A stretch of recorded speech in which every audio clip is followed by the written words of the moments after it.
Unfortunately, we had an incident occur in my district in Indiana County where a young man with an intellectual disability was basically beat up on the Hoodlebug Trail, which is a very nice family trail, but he was lured there by these individuals with the sole purpose of them abusing him.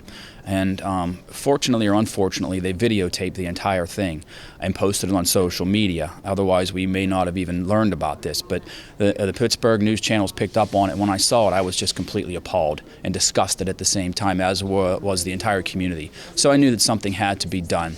And speaking with our district attorney, we realized that, because of the way the statutes are set up right now, these individuals, while they should be punished and will be punished once they go through their trial, it's not enough. I signed on to Representative Howard's bill, which would make any assault or attack on someone with an intellectual or behavioral disability a hate crime. And hopefully, I'm hoping that this will move forward, but in the event that it doesn't, I would even consider pursuing my own legislation to make sure that that individuals who accost people with intellectual or disabled behavioral disabilities are well aware that there will be dire consequences for those actions.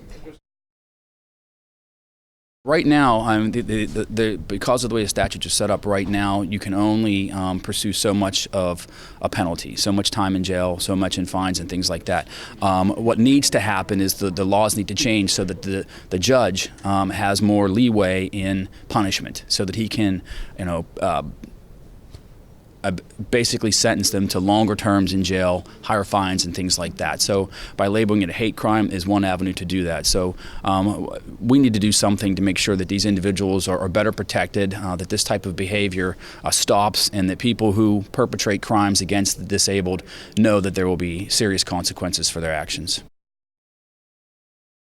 My approach has been, let's talk about the issues, not talk about what party sponsors a bill. A lot of these types of things, it doesn't matter where you come from or what political affiliation you have. Just like, I'm closely involved in the opioid crisis.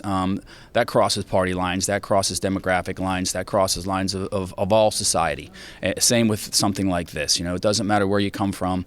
These are crimes against humanity, and they need to stop.